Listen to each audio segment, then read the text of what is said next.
sounds like there might be something underlying. Is there this? Is there this? Like, yeah, oh my gosh, what you're describing. And I'm like, just monitor it, log it, speak to your GP. But it's like I can see it. Yeah. I can recognise it. It's weird now that I've been opened up to that. I agree. I'll just even walk into a supermarket. I don't have to see the child. I can just hear the child in aisle 19 next to me. I'm like, yeah, autism or... No, because I'm saying before, there's still people that are quite judgmental. They might just label, that child's naughty. But they might not have autism. It might be something different, but that there's a something. Element. Yeah. And it is important that professionals do have an awareness, because when they're teaching, when they're in nurseries, or when they're whatever capacity that they're in, there's got to be that consideration. Secondary schools. Because there is training. Recognising and just how to teach. Because Harmony speaks sometimes about there's certain... When I'm at parents' evening, I know that you know my child. Most of her teachers, I know you know her, because how you're telling me about her is like how I would talk about her. But there was, there's some that she said they don't really teach well. And it's not that they don't really teach well, is that she doesn't connect with their style of teaching, whereas the maths class does. So that's where there's a disconnect. Yeah. Do you get what I mean? Yeah, no, definitely. Hi guys, and welcome back to my channel, Sim Talk.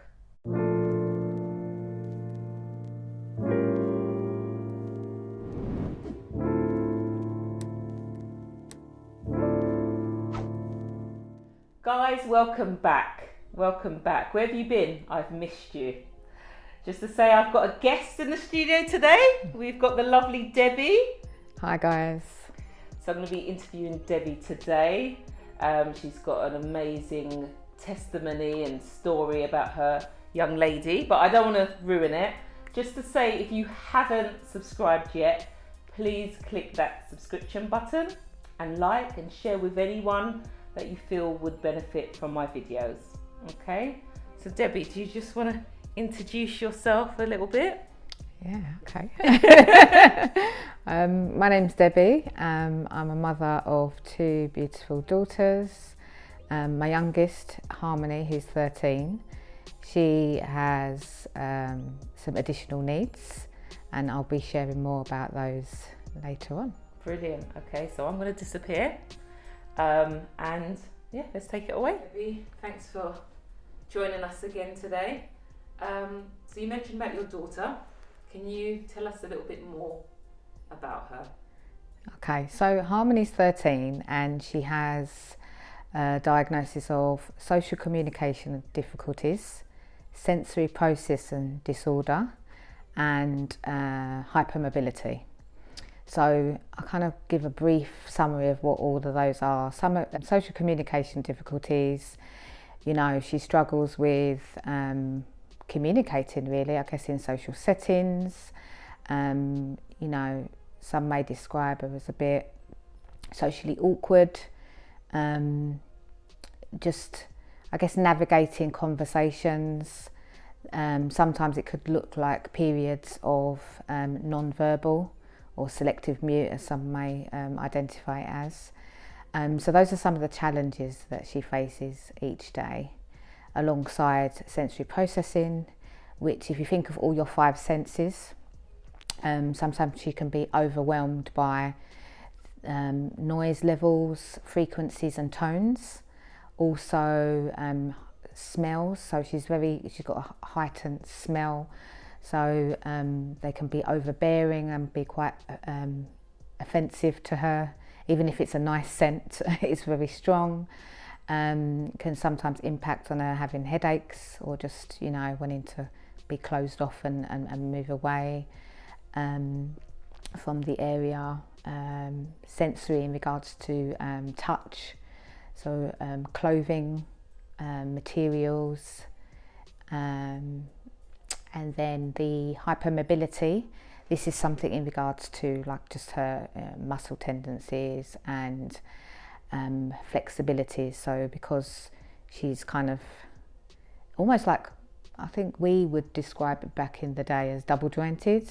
So sometimes, lessons like PE, any kind of physical exertion, she really struggles with, not just like coordination side of things, but just in terms of like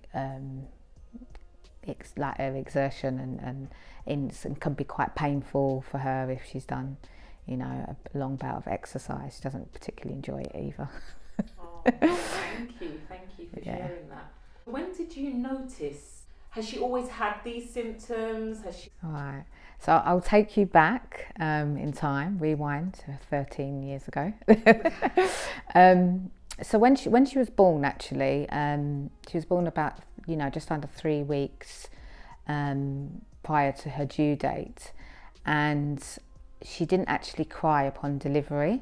I had that kind of panic moment because you're waiting, anticipating, and there was no cry. And the paediatricians, the doctors rushed in, and they were looking, and they were kind of doing the oxygen suction. She still never cried, but she kind of murmured a humming noise. So then there was this kind of quote unquote concern in relation to her voice box. So we were discharged maybe by about day 4. Once they clarified everything's fine, she had a little bit of jaundice. Fast forward to maybe around 7 to 8 months, I noticed, actually from discharge, she never really would exert a big, powerful cry. She would just murmur, like it was almost like a humming, and lots of tears, profound tears.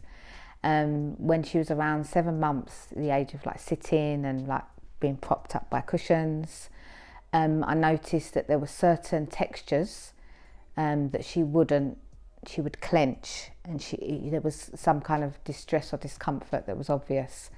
So certain carpets, rugs, blankets, she would stiffen up and do that kind of, when the babies lock and they're not, she would do that, and I noticed that.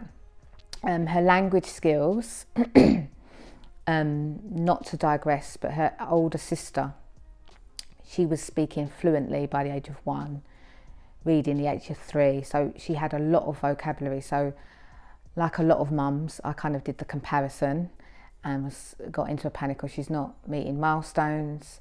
Health visitor, you have a check-in with them, and being, with their expertise, they kind of just reassured me, just wait, she'll catch up. Unfortunately, by the age of 3, she was, her language skills had developed, as did her potty training.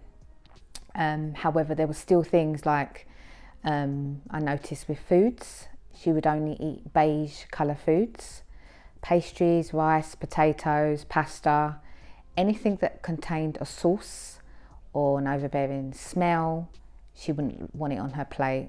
She would not want food to touch on her plate. Certain clothing, she'd want me to cut the labels, or she'd profoundly itch, like it was discomforting for her.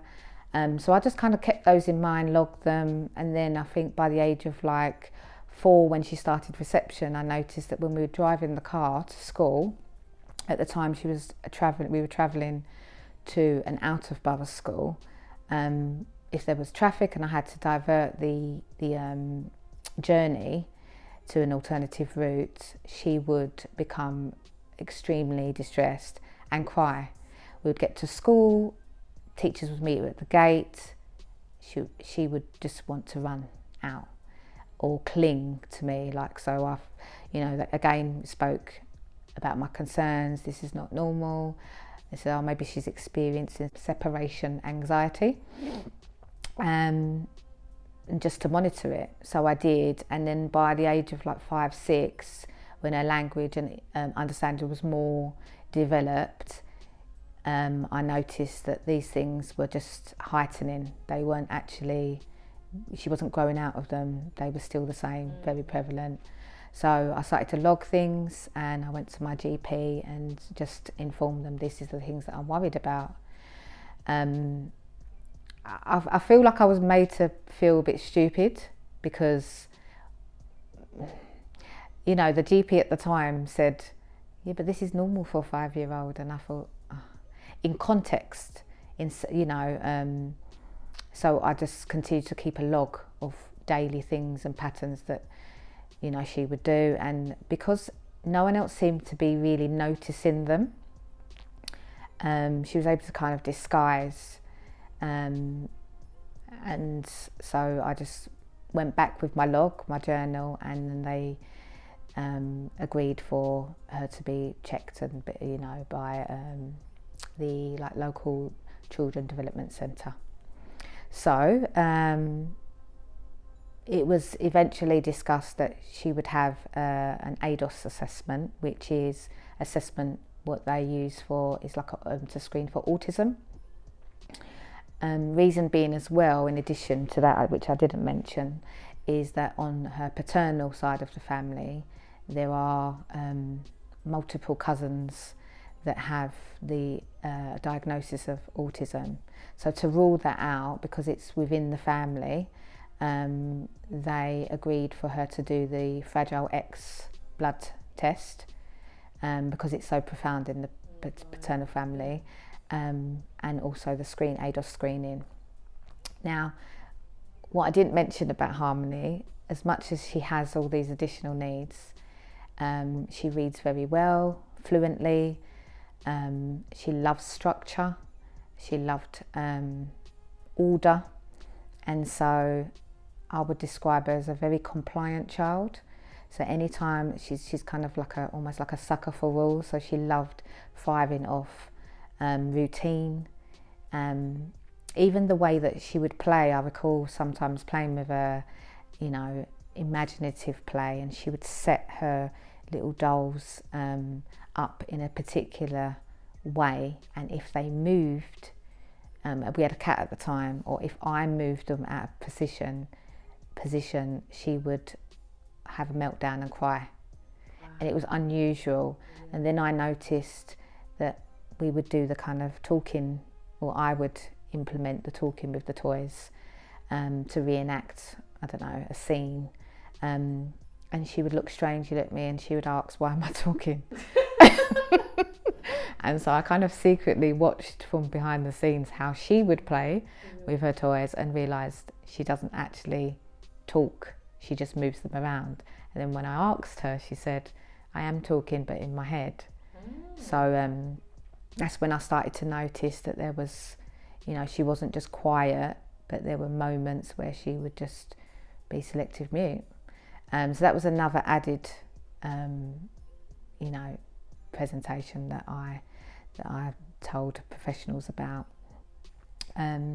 So all of this, from me making my concerns known to the GP to actually being seen, was in around a year to 18 months.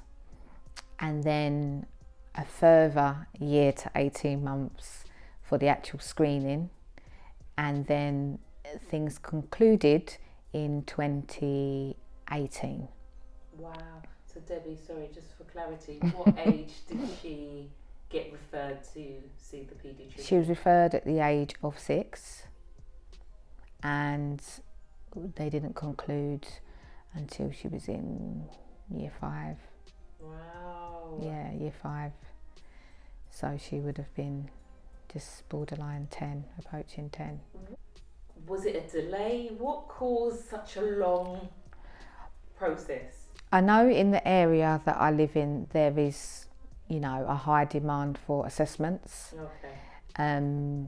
I know that when she was seen, the paediatrician that gave one view, and was very clear in his years of expertise of what his recommendations were.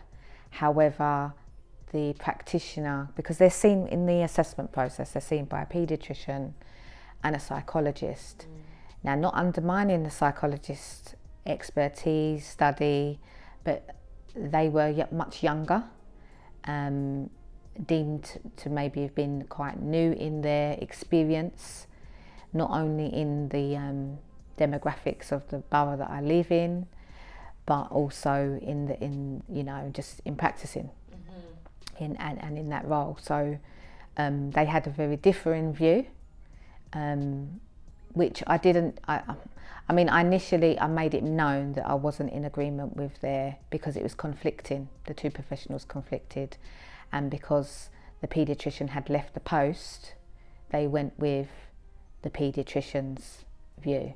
So I didn't end up challenging it, and for some reasons, I think time, it was exhausting process anyway, and I think I felt that actually, you know what, Harmony's fearfully and wonderfully made. Yes. She's in God's image, and so any need that she has, he knows about that before anyone. He knew about it, so it's not for her to accommodate us, the world around her, should I say. It's more about whoever she encounters, they have to change the way that they respond to her and accommodate her needs. So that's what we've just been rolling with really since the non-diagnosis, because she didn't meet the threshold. She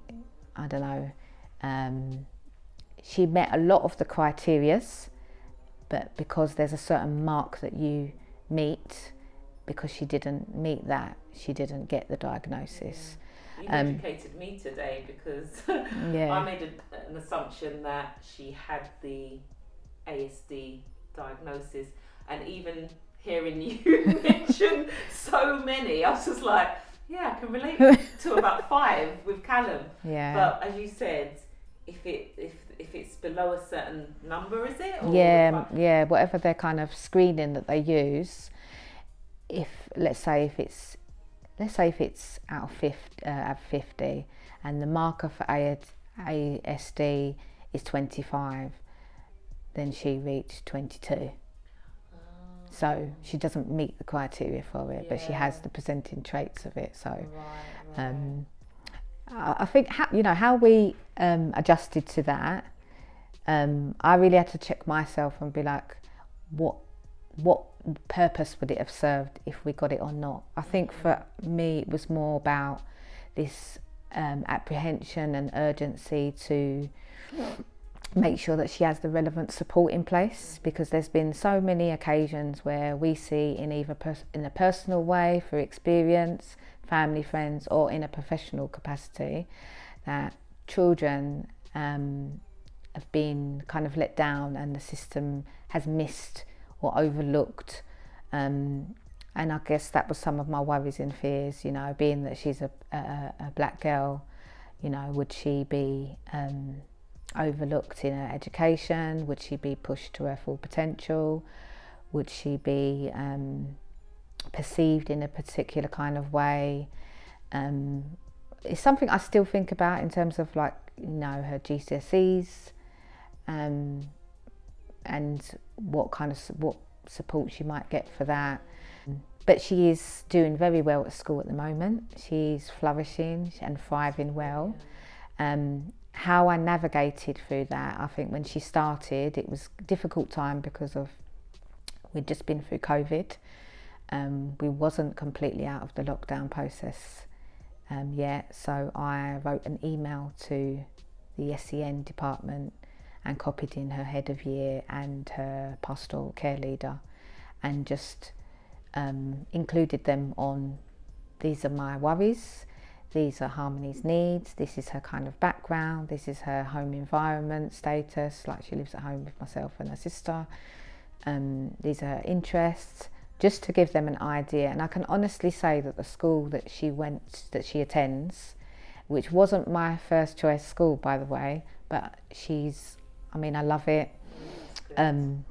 There's a fantastic representation in terms of staff that reflects the children that attend there. There's so many enriching opportunities. She's been put forward for and completed the Step Into Law programme. She won a Jack Petchey Award. She's doing the Duke of Edinburgh. They do not see SEN as any barrier. And I think actually it's not a barrier. If anything, it's an advantage for her, because you know we talk about it, and I've given her some books that she, you know, Aspi World. There's some other young adults but female on social media that she kind of taps into and takes a look at their experiences and can really identify, even though she hasn't got the diagnosis. Yeah. She can really identify. Yeah. What was her response when you first told her about her needs and things?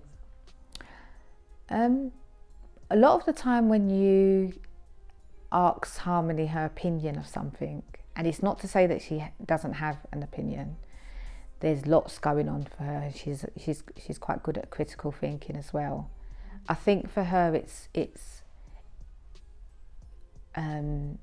describing her emotions.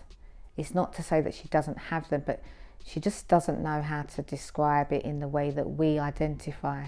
So if you kind of said to her, and this has been from young, are you feeling happy today, are you sad?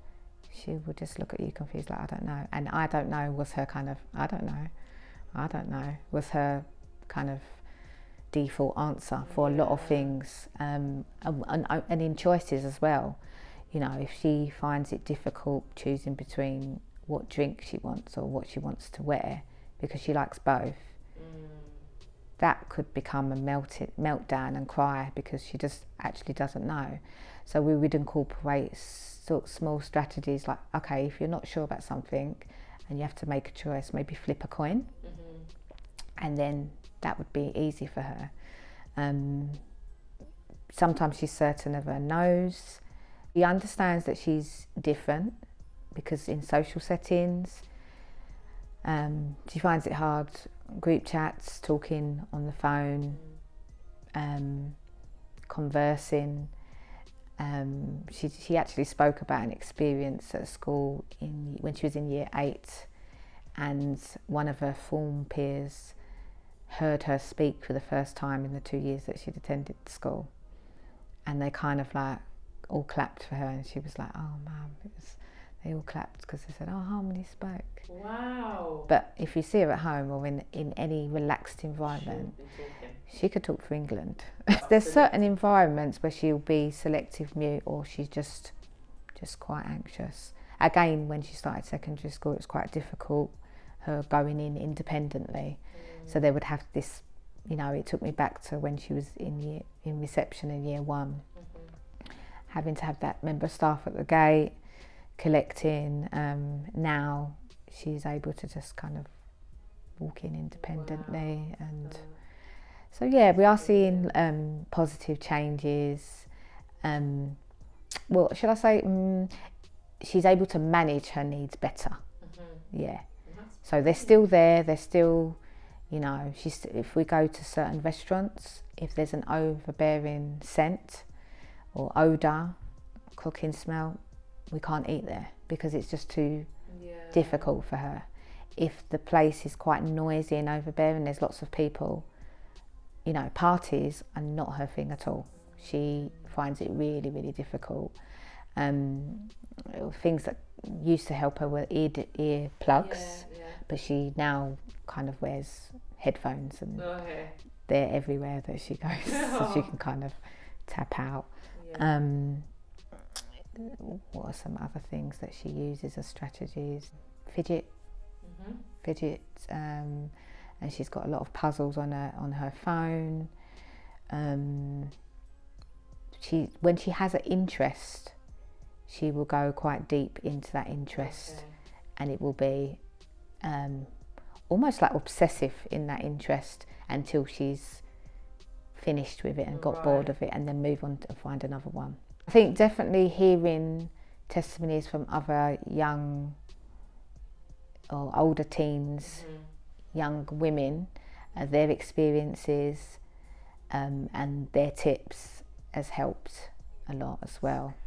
I'm yet to find any in the local area, like groups to connect her with. So a lot of the activities she's involved in are kind of single persons. Although no, to be fair, actually, she does. She plays the flute quite fluently, so she's in a group, orchestra group, to practice that. Has there been any challenges that you faced, whether it's with school or family or whatever?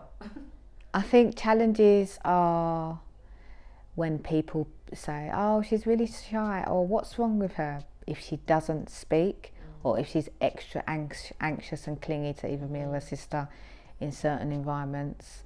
And in comparison to like peers of that age, the kind of norm, whatever that looks like, would be that after a while they warm up and then they kind of slowly integrate with the crowd or the group. But that isn't the case necessarily for Harmony in a lot of environments. Even if she's got someone there familiar, it is a lot. So the word shy, she's shy, oh, she's really shy. She's not shy, she has communication difficulties. Yeah. And or if people say, "Oh, I never think that she would have all those needs." God. I didn't know that you could see that, or you know, she doesn't look like she has that. So yeah. Sounds like people just don't know what to say, do they? Yeah. But this is great, like this platform brings awareness, because then it will inform people and educate people to be that much more considerate of what they're saying, how they're saying it, and not just make assumptions.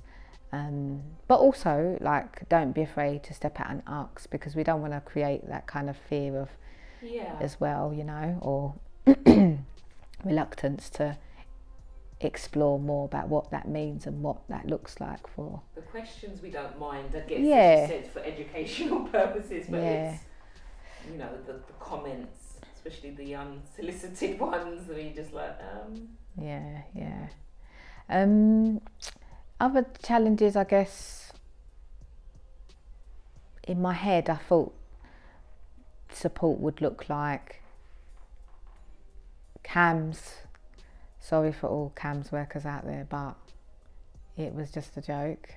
Like, they were meant to provide a specific service to her to kind of help, but it never transpired, and the waiting list, and then practitioners leave, and then it doesn't get picked up, and you're following up. So that was quite frustrating.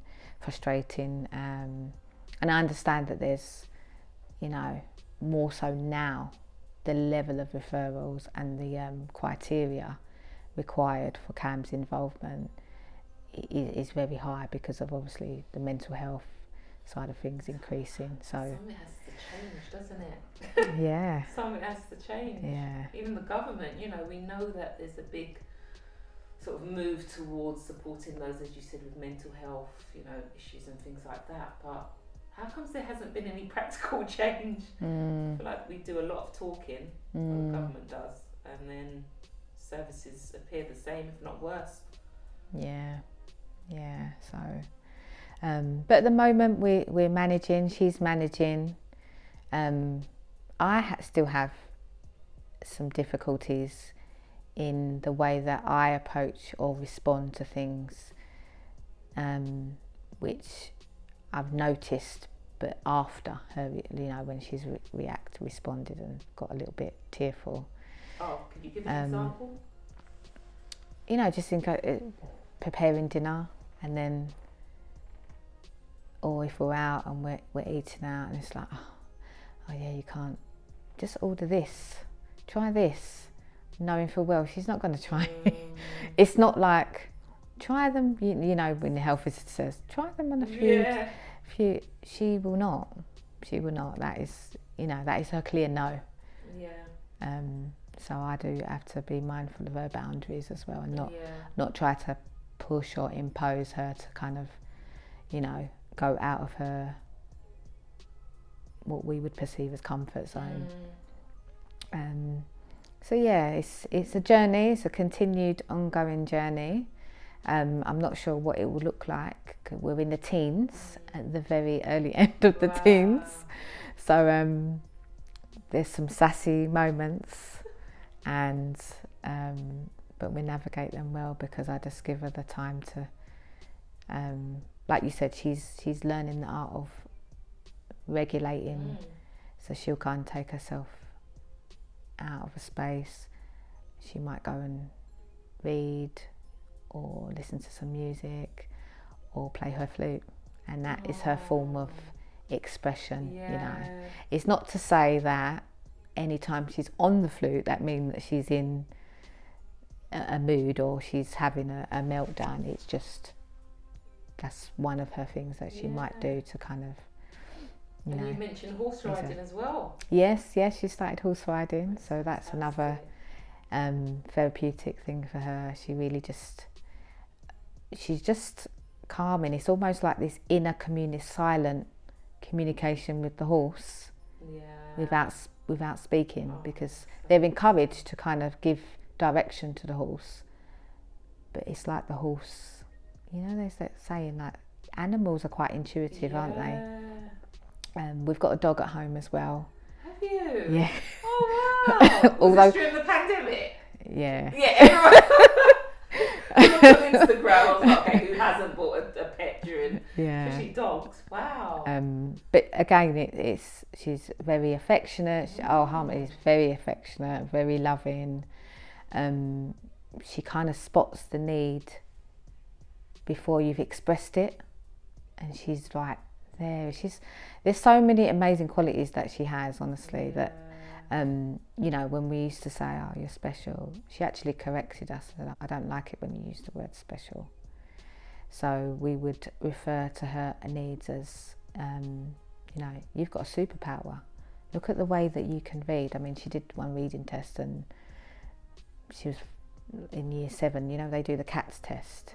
She came back with like age of a 17-year-old reading. What? So she's music, like she taught herself keyboard, so she can kind of pick up the notes and then try and play it back. So we say, oh wow, like, you know, mummy's neurodivergent and you're really, you know, it's the other way. But it's a superpower. I mean, she's got amazing gifts and skills, and we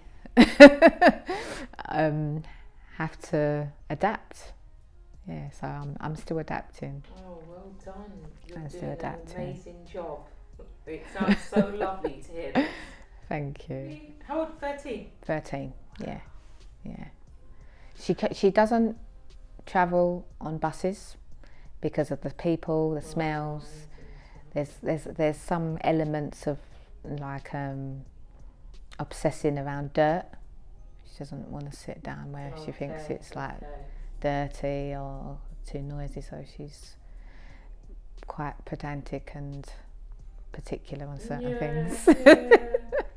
Just the last question, I'd say, how have family been, or friends? Have they been involved much with this journey, or at times have you felt like actually it's just you and maybe your eldest daughter? What kind of things come to mind? So, I mean, really, the kind of core people have been in the journey of the assessments have been mainly me and her sister, but we have what we call chosen family, and so I've got a good support network, and you know, Harmony refers to a lot of my friends as aunties, and it's not, you know, I don't use the word lightly.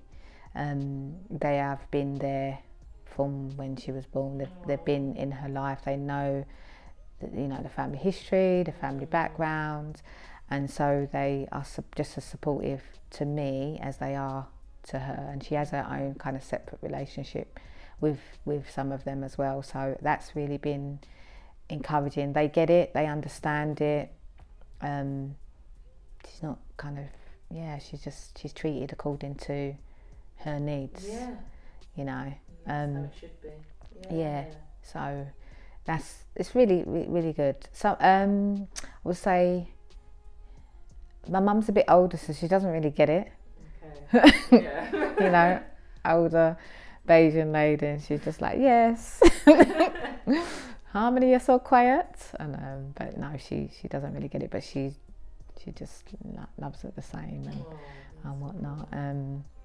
So yeah, educating them, and just if there's a comment made, then I'm not defensive, but I would just kind of slightly direct them or inform them of what it is and what it isn't really. So yeah. Brilliant. Thank you so much. Debbie, thank you so much. Thank you. Do you know what? I didn't even have to stop the camera at any point. Sure you haven't done this before?